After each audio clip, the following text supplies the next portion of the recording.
Ok, eu peço que você abra sua Bíblia na carta de Paulo aos Romanos, capítulo 8.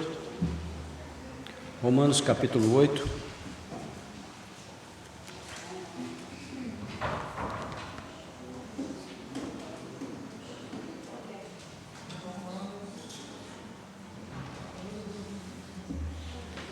Romanos, capítulo 8.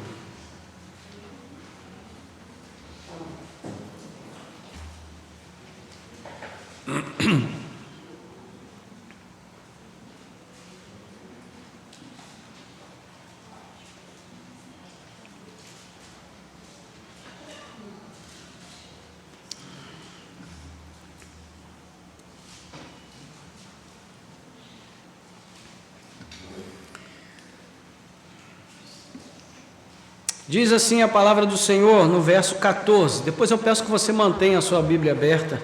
Eu vou ler em princípio apenas o verso 14, mas o que nós vamos compartilhar aqui está relacionado à porção que está do 12 até o 25, na verdade, compreende toda essa parte, mas especificamente do 12 ao 17.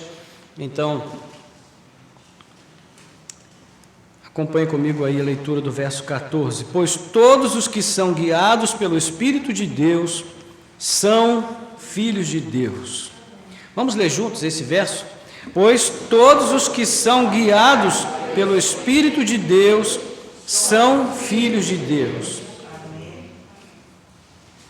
Amém. Vamos orar.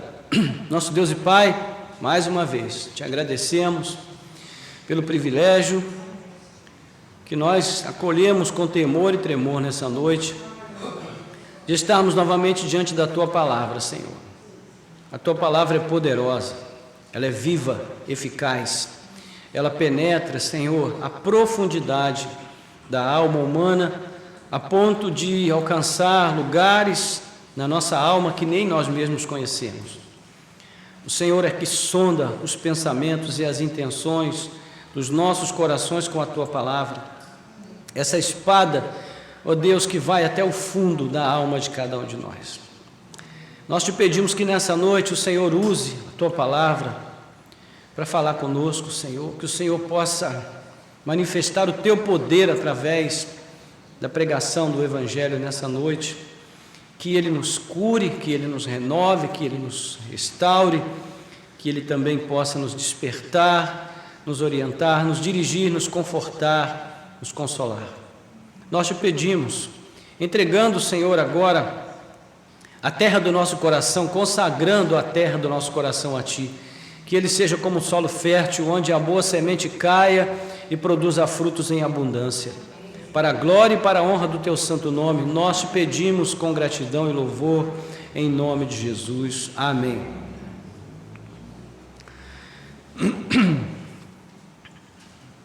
O que tem orientado a sua vida nesses tempos tão sombrios?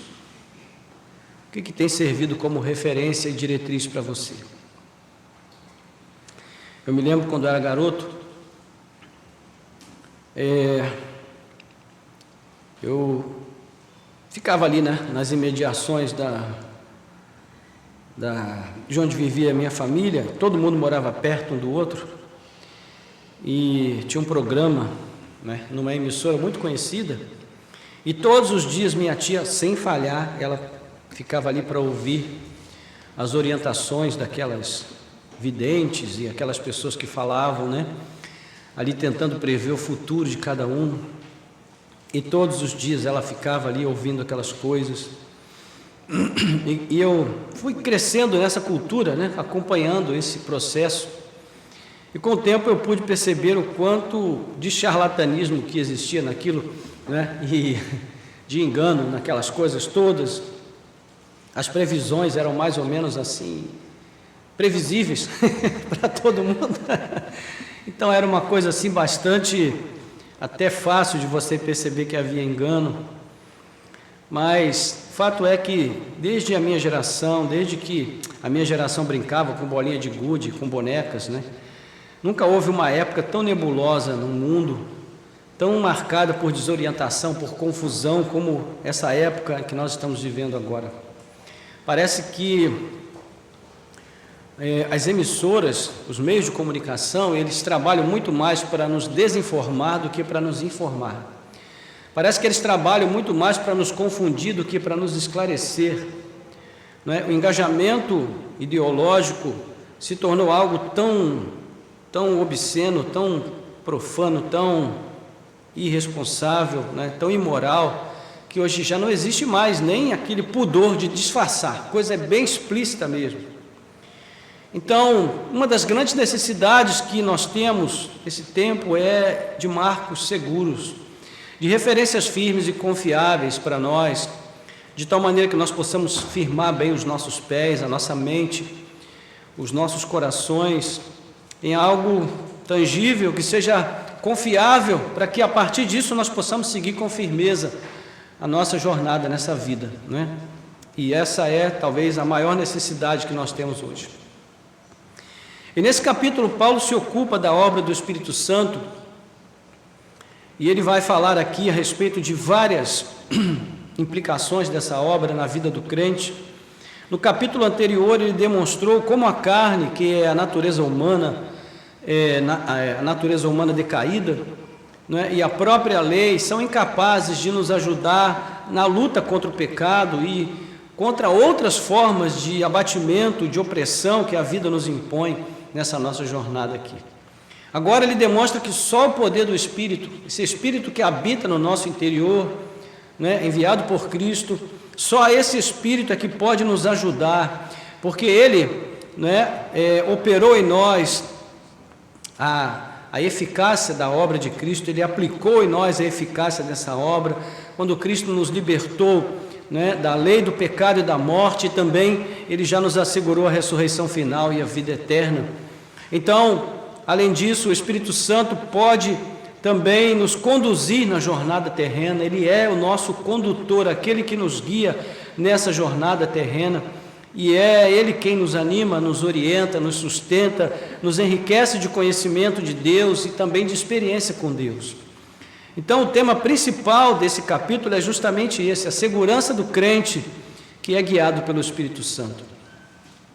E Paulo vai falar bastante sobre isso aqui de várias maneiras. E nós separamos aqui algumas ponderações acerca do texto em si, para que a gente possa receber edificação nesse sentido nessa noite. Então, a primeira coisa que a gente observa aqui é que existe uma marca na vida do crente verdadeiro. Qual é a marca na vida do verdadeiro crente? Como falamos pela manhã, será que é a roupa, o modo de falar, os jargões, as frases de efeito? O que identifica realmente um crente real, verdadeiro? O que identifica um crente verdadeiro é a sua identificação com Cristo. Ou seja, se ele realmente é identificado com Cristo, então ele é um cristão real. A primeira vez que os cristãos foram chamados de cristãos foi justamente porque eles foram identificados com a pessoa daquele Nazareno que havia morrido crucificado há um tempo lá em Jerusalém. Não era um título de nobreza, não era um título bonito e nem um título honroso, muito pelo contrário, era um título jocoso, não é? Era uma espécie de zombaria que se fazia com os primeiros discípulos de Jesus, que naquela época eram chamados daqueles do caminho. Essa era mais ou menos a designação que era feita quando se referiam aos seguidores de Cristo. Então, no capítulo 11 em diante, ali de Atos, nós vamos ver que eles, em Antioquia, pela primeira vez foram chamados de cristãos, não é? Porque se identificavam com Cristo. Então, essa identificação com Cristo, a posse da vida, não é, de Cristo em nós, por meio do Espírito que habita no nosso interior, isto é que assegura ao crente algumas garantias, não é? Paulo vai falar sobre essa posse, sobre como isso ocorre. No versículo 9 ele diz: vocês porém não estão na carne, mas no Espírito, se de fato o Espírito de Deus habita em vocês, e se alguém não tem o Espírito de Cristo, esse tal não é dele. Ou seja, então, existe aqui uma relação de uma coerência muito grande no discurso de Paulo. Ele diz: olha, quem não tem o Espírito de Cristo em si não é de Cristo. Quem é de Cristo tem o Espírito de Cristo. Então, existem formas de nós identificarmos objetivamente se uma pessoa realmente é de Cristo ou não? Sim, basta que a gente conviva com ela para a gente saber, né? Se nós percebermos nela a presença do Espírito de Cristo, como? Através do testemunho de Cristo, né? Se ela se parece com Cristo, então ela pode ser identificada como um verdadeiro cristão, né? Então, isso nos confere algumas garantias, pelo menos 3. A primeira é que o Espírito testifica no interior de cada um de nós que nós recebemos a adoção de filhos da parte de Deus.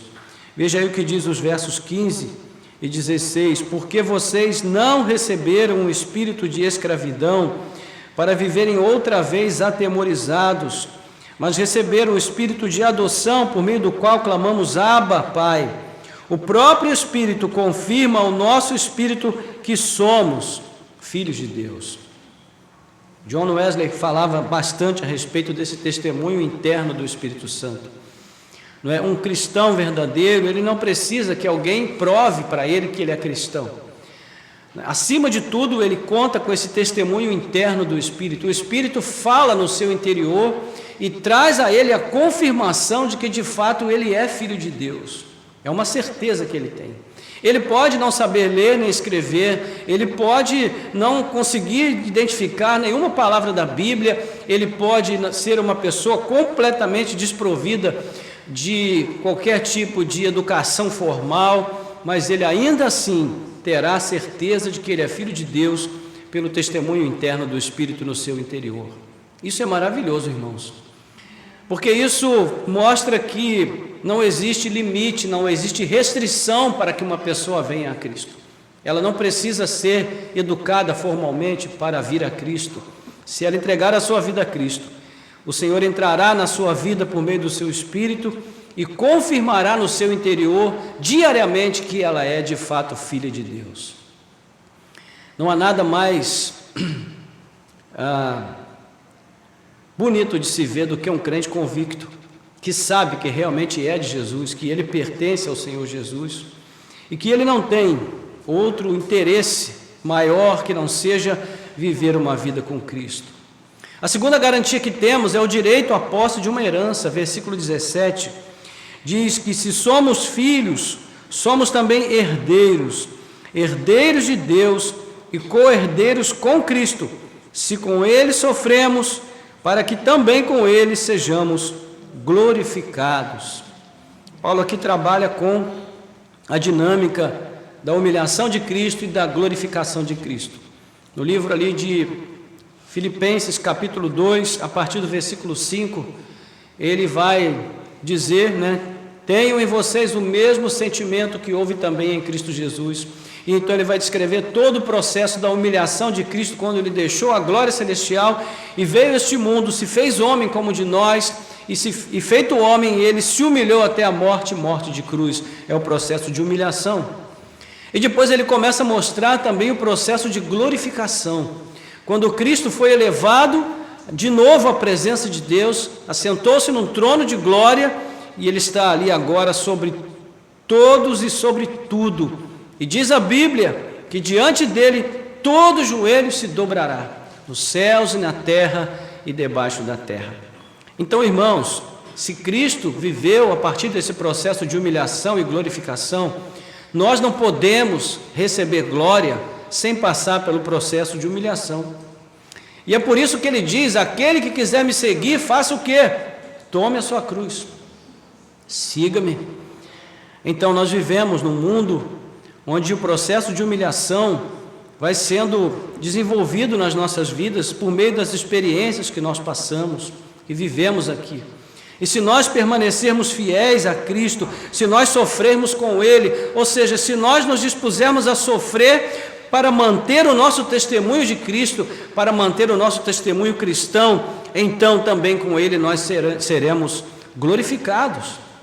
É uma herança que está guardada para nós. Amém, irmãos? Isso é maravilhoso, não é saber que nós temos essa herança, uma herança que não pode ser roubada pelo ladrão, que não pode ser consumida pela traça, que não pode ser destruída pela ferrugem, que não pode passar com o tempo. Então, além disso, existe também a garantia da manifestação, ainda nessa vida, dos primeiros frutos dessa herança e o selo de uma colheita final, né? Quando o processo de aperfeiçoamento chegar à sua conclusão.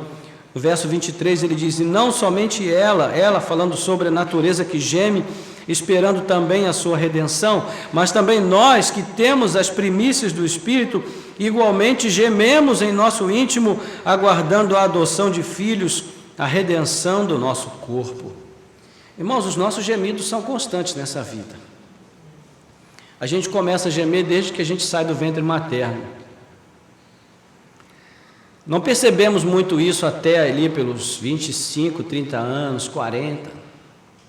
Mas quando a gente chega na fase adulta e começa a assumir grandes responsabilidades, que já não tem mais aquele vigor, aquela saúde, aquele ânimo, aquela disposição, quando a gente começa a criar os nossos filhos, não é?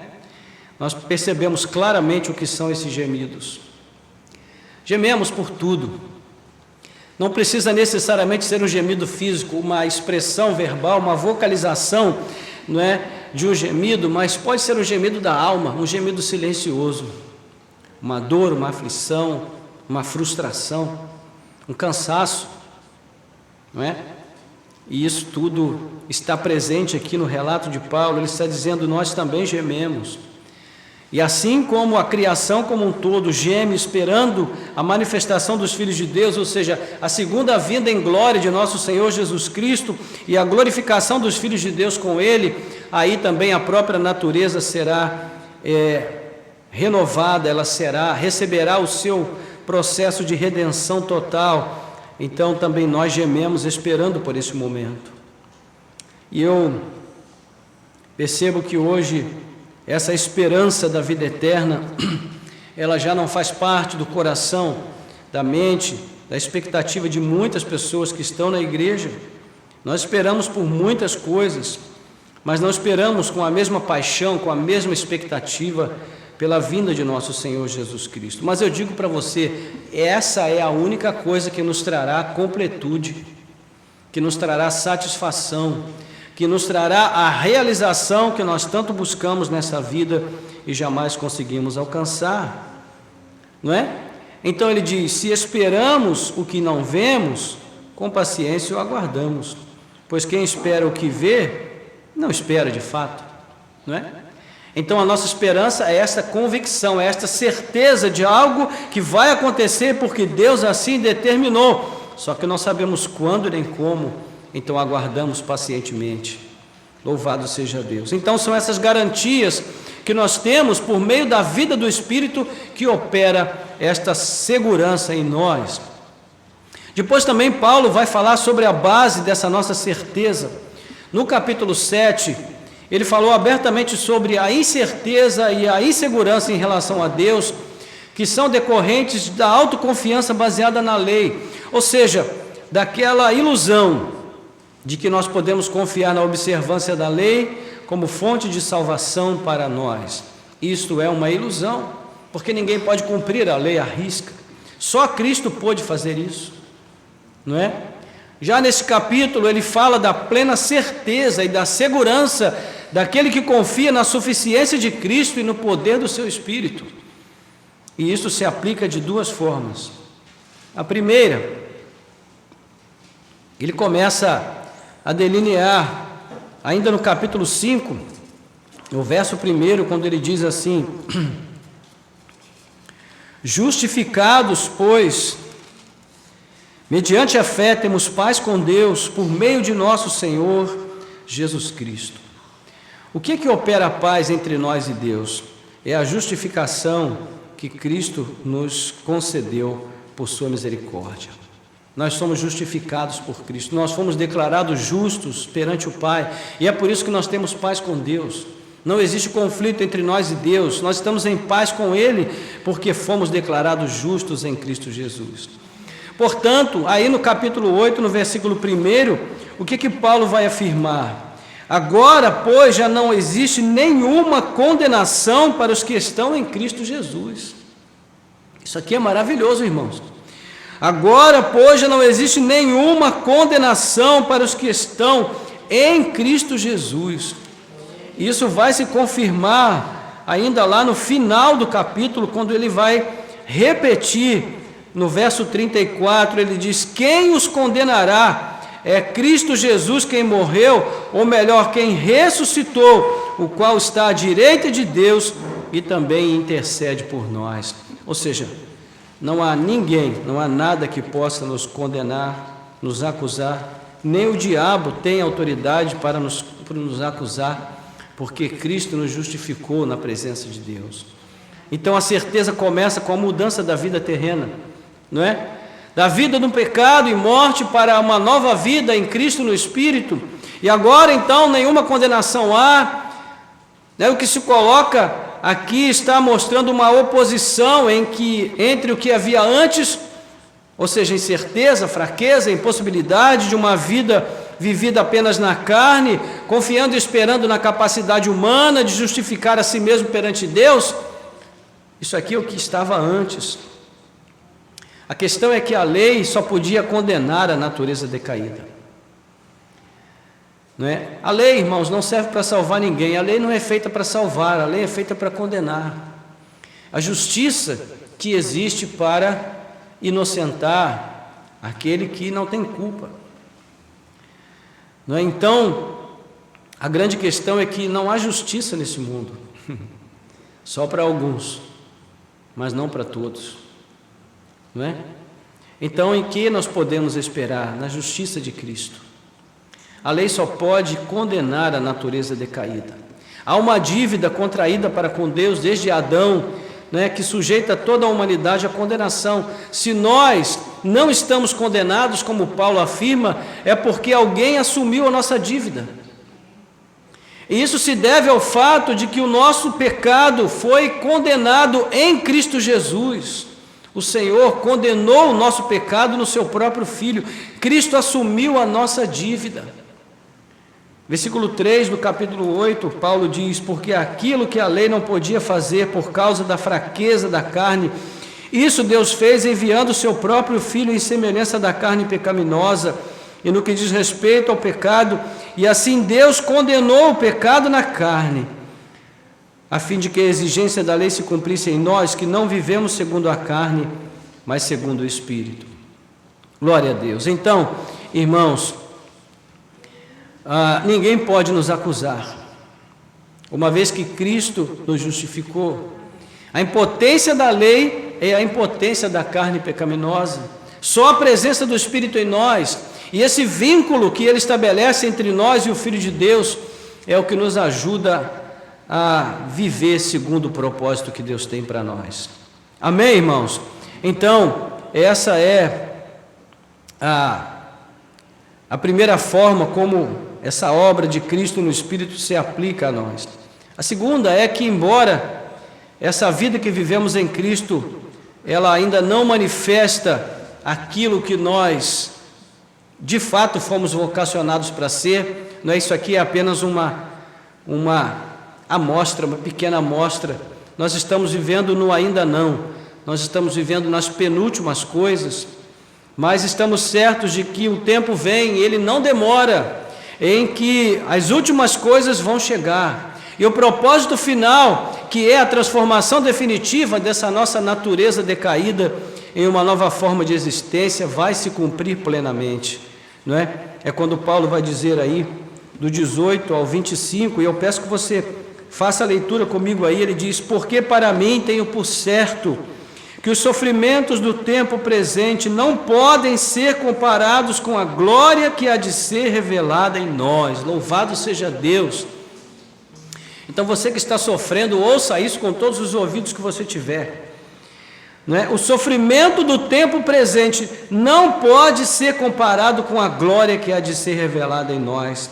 A ardente expectativa da criação aguarda a revelação dos filhos de Deus, pois a criação está sujeita à vaidade, não por sua própria vontade, mas por causa daquele que a sujeitou, na esperança de que a própria criação será libertada do cativeiro da corrupção, para a liberdade da glória dos filhos de Deus, porque sabemos que toda a criação a um só tempo geme e suporta angústias até agora.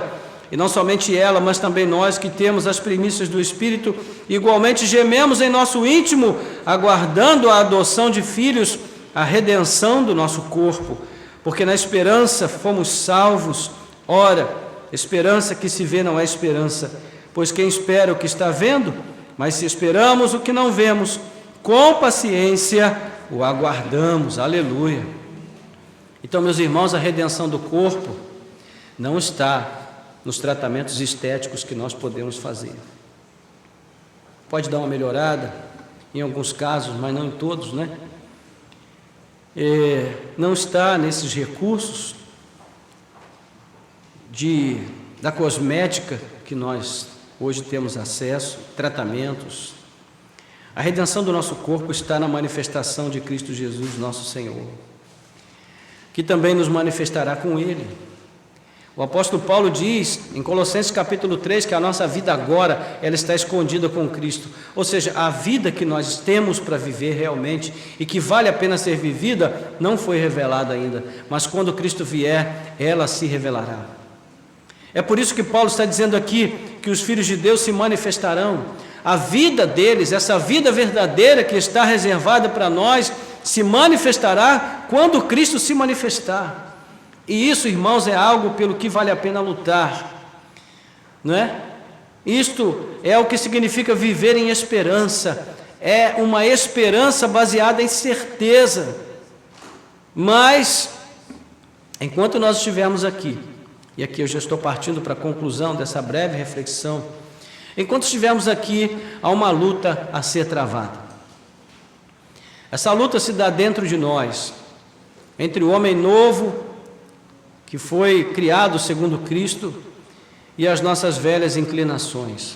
Como filhos de Deus, sempre haverá escolhas difíceis a fazer, no sentido de agradar aquele que nos chamou à sua maravilhosa luz, aquele que nós chamamos de Pai. Sempre teremos que fazer escolhas difíceis quando nós quisermos agradá-lo. Sempre estaremos entre dois tipos de pendor, para a carne ou para o espírito. As nossas inclinações têm consequências práticas. Para a carne, morte. Para o espírito, vida. Vida abundante. Então, citando aqui John Stott, né? Ele diz que o significado disso, seguramente, não é que as pessoas são inclinadas para a vontade do Espírito porque elas pensam assim. As pessoas, elas não têm naturalmente essa inclinação de pensar nas coisas do Espírito e, consequentemente, se inclinar para elas. O que acontece é que elas pensam assim porque são assim. Ou seja, uma pessoa só pode pensar nas coisas do Espírito se o Espírito de Deus estiver habitando nelas. Se elas estiverem realmente vivendo um novo nascimento. Então, as expressões são descritivas aqui. Em ambos os casos, a natureza delas determina a sua inclinação. Ou seja, o que somos determina o que nós pensamos e determina como agimos e como pensamos. O que pensamos e como pensamos. Além disso, uma vez que a carne é a expressão da nossa natureza decaída, humana, distorcida, os seus desejos sempre vão pender para aquelas coisas que se prestam ao nosso egocentrismo pervertido, ou seja, aquilo que traz satisfação ao nosso ego. Mas como o Espírito é o próprio Deus, o Espírito Santo, então seus desejos são todas aquelas coisas que o agradam. E ele, por sua vez, tem o seu maior prazer em agradar e glorificar a Cristo. De que forma? Revelando Cristo em nós e formando em nós o Cristo. É a obra que o Espírito opera em nosso interior. Então, irmãos, a questão é: o que ocupa mais a nossa mente? O que nos preocupa mais? Quais são as ambições que nos movem e quais os interesses que nos absorvem no dia a dia, nessa vida aqui? Como nós gastamos o nosso tempo, as nossas energias, em que nós concentramos e nos dedicamos mais nessa vida, porque tudo isso é determinado por quem nós somos.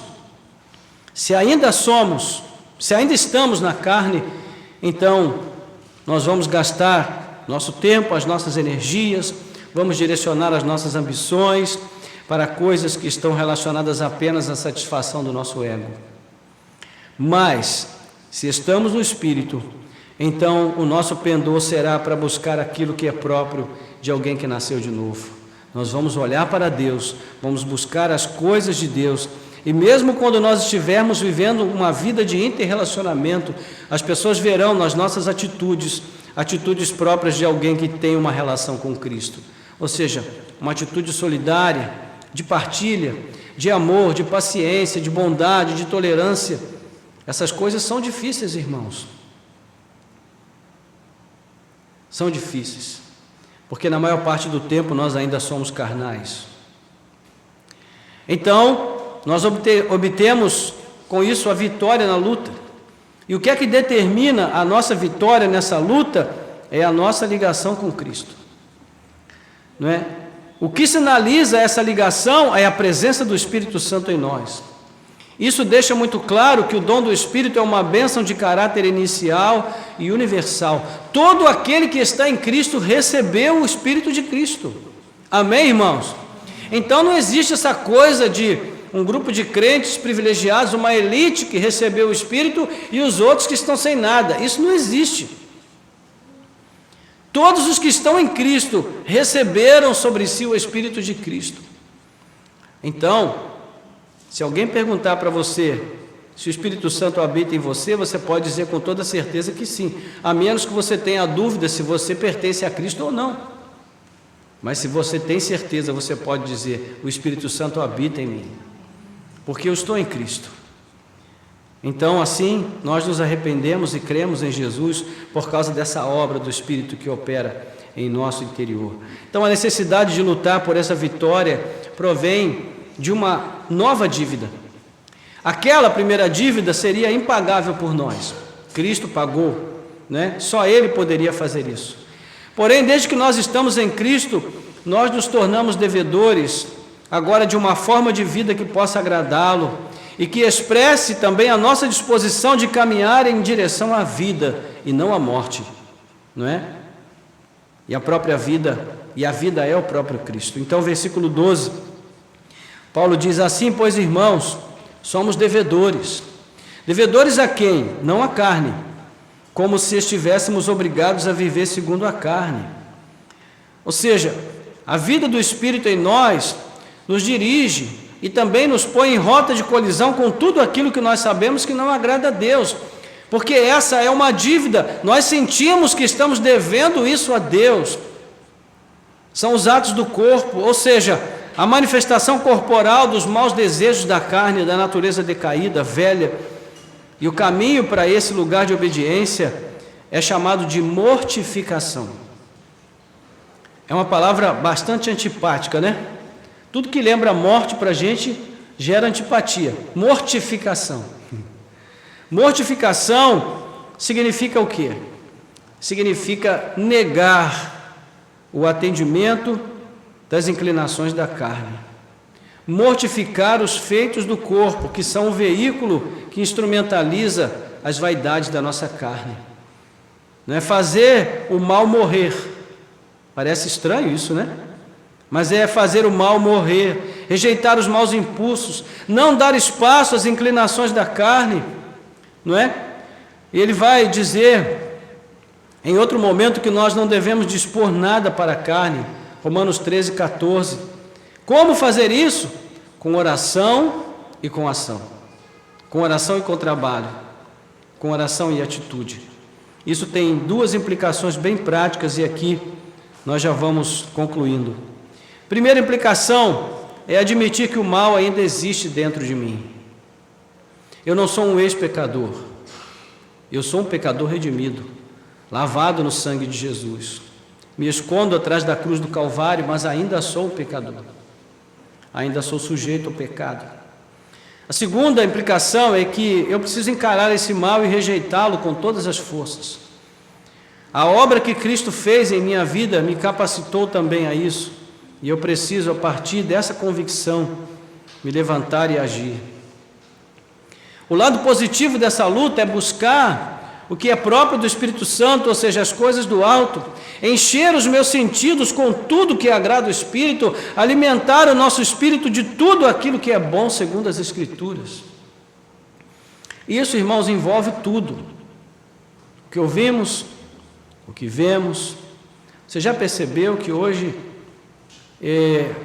a maior parte das músicas que nós ouvimos são músicas que nos inspiram violência, nos inspiram maldade, perversidade, covardia. E muitas vezes nós não percebemos as coisas que nós assistimos, não é? Me lembro que recentemente comentava com os meus filhos, né? Lá em casa todos nós somos cinéfilos, né? Todos nós, eles cresceram, a gente gostava muito de assistir os filmes, né? Em DVD, naquela época do DVD, e comprávamos, alugávamos e fazíamos pipoca, e a gente sentava na sala, todo mundo para assistir. Então os nossos filhos foram criados nessa cultura de assistir muitos filmes e tal, e nós gostávamos. E eu tive assim um claro discernimento de que o mundo tinha realmente descarrilado para um abismo profundo no dia em que eu saí para alugar 2 filmes. E aí, com aquele cuidado de escolher um filme para criança que não fosse aquela coisa chocante e violenta, né? Eu escolhi Todo Mundo em Pânico e eu escolhi South Park. Meu Deus do céu. Eu coloquei o primeiro, na primeira cena tinha o esfaqueamento de uma pessoa, e a pessoa saía correndo e sofria um atropelamento, o carro jogava ela para o alto. Falei, Jesus amado, tem misericórdia. Aí parei o negócio. Aí fui colocar South Park. Era um desenho para adultos. Já começou com um monte de palavrões. Falei, meu Deus, o mundo está perdido, não tem jeito.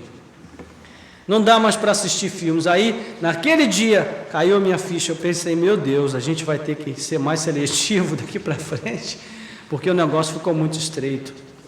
Então, recentemente nós estávamos conversando sobre isso e eu falava para eles, eu não tenho mais estômago para assistir determinados filmes onde você só vê tiro, violência, gente matando gente o tempo todo. E a gente vai se acostumando com essas coisas, a ponto de nós não nos importarmos mais. Nós vamos ficando insensíveis.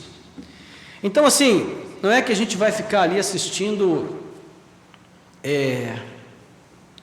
a Branca de Neve e os 7 Anões, né? Apesar de que até no Pica-Pau tem uma certa dose de violência, mas o que eu quero dizer é que nós precisamos ser mais seletivos nas coisas que realmente tomam o nosso tempo.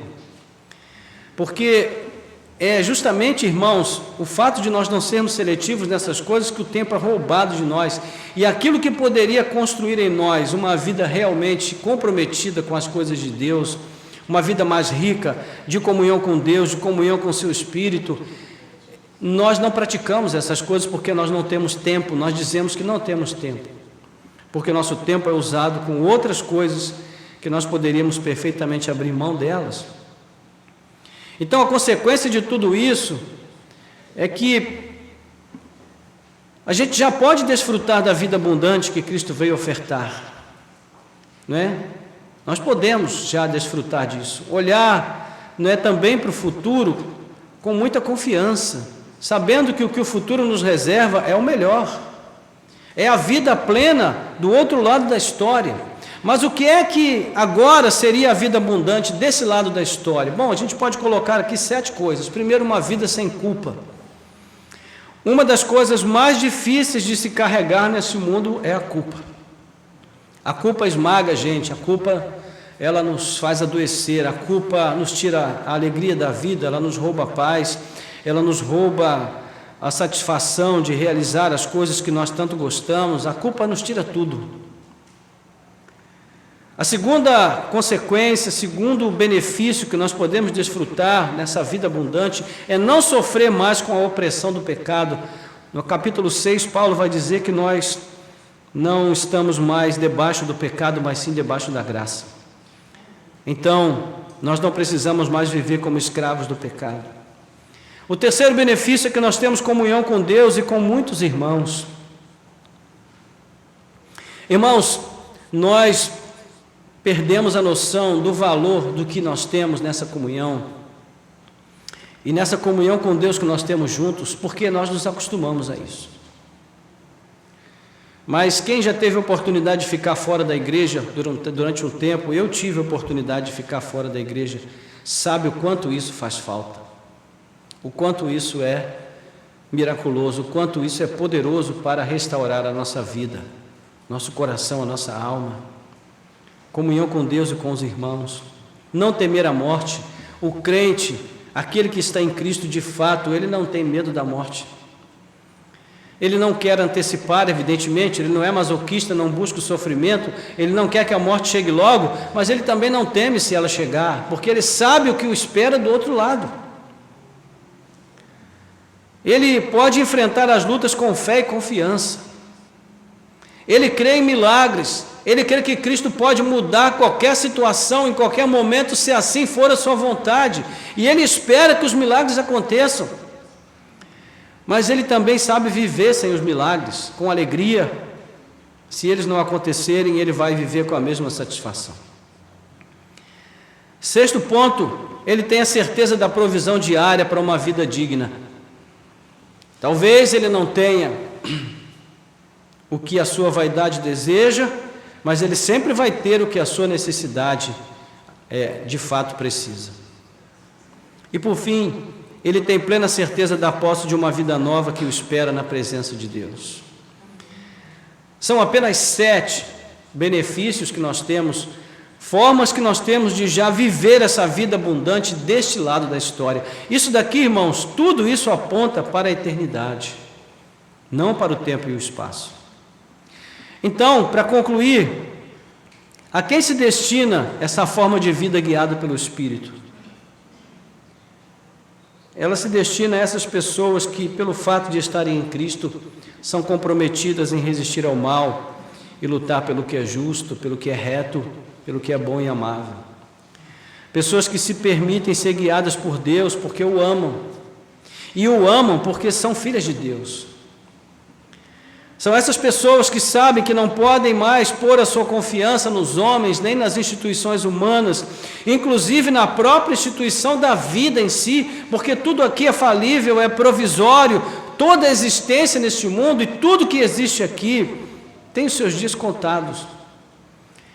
Então, voltando lá à nossa introdução, em tempos de tanta desinformação, de tanta confusão, de tanto discurso vazio, como nós precisamos do Espírito Santo de Deus, que Ele nos tome pela mão e que Ele nos ajude a atravessar este vale escuro de sombra e de morte que nós caminhamos nessa vida. Porque Ele, só Ele é quem é capaz de nos conduzir a toda a verdade e também através da verdade. Amém, irmãos? Eu quero propor apenas uma aplicação em apenas 2 pontos aqui para a gente orar e com isso nós vamos concluir. Primeiro, irmãos, o meu desejo é que nós possamos buscar em Deus a força e a determinação para nos dispormos a negar a carne aquilo que ela deseja, para não dispor nada para ela. Como Paulo afirma, nós não devemos nada à carne, não somos obrigados a viver para agradá-la. Pelo contrário, nós somos devedores a Cristo. Nós devemos tudo a Ele, portanto, roguemos a Ele que Ele nos dê do seu Espírito cada vez mais, para que nós sejamos inundados dessa presença e as nossas vidas sejam de tal maneira cheias do Espírito que as nossas inclinações possam se voltar para glorificar o nome do Senhor. Segundo ponto, que nós assumamos a determinação de buscar constantemente na palavra de Deus e também na oração essa orientação do Espírito de Deus. Isso é próprio daqueles que são filhos de Deus, não é? Viver em liberdade, guiados por sua palavra.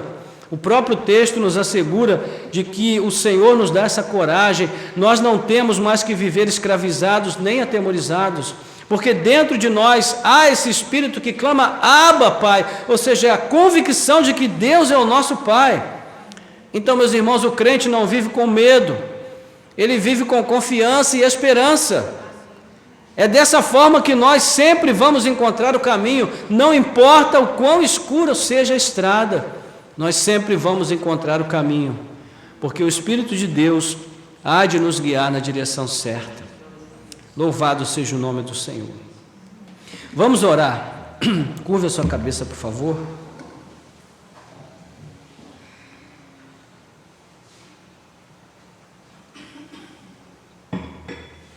Santo Deus e Pai, graças te damos pela Tua palavra.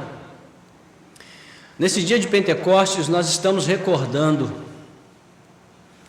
ó Deus, a obra do Espírito em nós. Nos próximos domingos ainda vamos falar bastante sobre ela, mas hoje, de maneira especial, nos dedicamos a pensar sobre isso um pouco mais detidamente.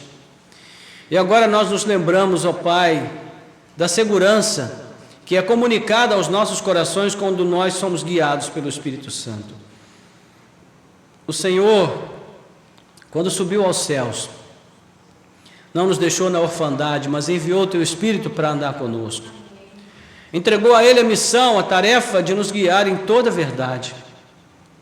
E é isso que precisamos, Senhor. Nós vivemos num mundo de mentiras, um mundo de papel, onde tudo, Senhor, é apenas um cenário, que com a primeira luta, a primeira tribulação, as primeiras tragédias, esse cenário é desmanchado, é desfeito, e tudo se transforma em pó, tudo acaba em pó, Senhor, nesta vida.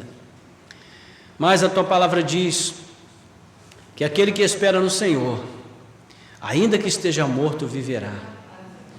Porque a morte não tem poder sobre aqueles que estão em Cristo Jesus. Já venceram a morte, venceram porque Cristo venceu. Ele venceu a morte por nós, e por isso nós também vencemos a morte. Não há nada que possa nos separar desse amor de Deus que está em Cristo Jesus, nem mesmo a morte pode fazer isso. Então, Senhor, traz aos nossos corações nessa noite a recordação desses benefícios que nós recebemos através da presença do Espírito Santo operando, vivendo, habitando em nós e trazendo a vida de Cristo para dentro dos nossos corações. Ajuda-nos, Senhor, para que nós possamos, ó Deus, ter uma firme determinação no nosso interior, de não dispor nada para a carne. Deus, dá-nos a vitória contra a carne. Faz-nos lembrar todo dia que nós não somos devedores a ela, mas somos devedores a Cristo. Ajuda-nos, Senhor, a inclinar o nosso coração para as coisas do Espírito, para as coisas do alto. E ajuda-nos, ó Pai, a cada dia buscarmos em Ti esse poder, esta força, essa capacitação, ó Deus, para que Cristo nos inunde cada vez mais com o Seu Espírito e nós possamos buscar uma vida que resiste a cada dia à operação da carne em nós e nos inclinar para aquilo que glorifica o nome do Senhor.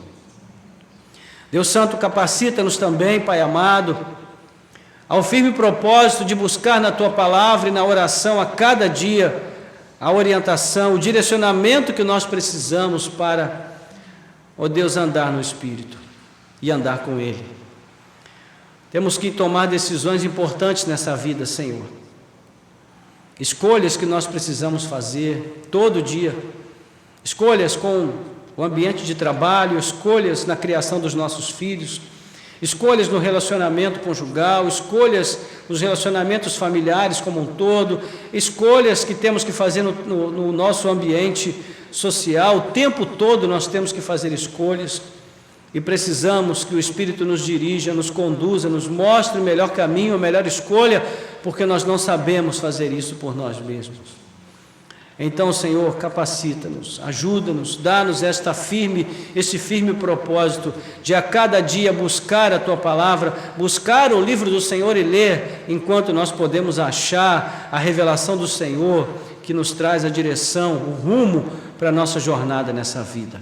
Nós Te pedimos, Senhor, suplicamos ao Senhor que a condução do Teu Espírito jamais se aparte de nós, que Ele continue a guiar as nossas mentes e corações, para que nós possamos seguir nessa vida por caminhos seguros, que nos levem, Senhor, à consumação da Tua obra em nossas vidas, e no final nós possamos receber o prêmio da soberana vocação em Cristo Jesus.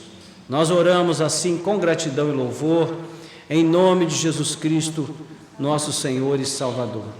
Amém. Amém. Louvado seja Deus.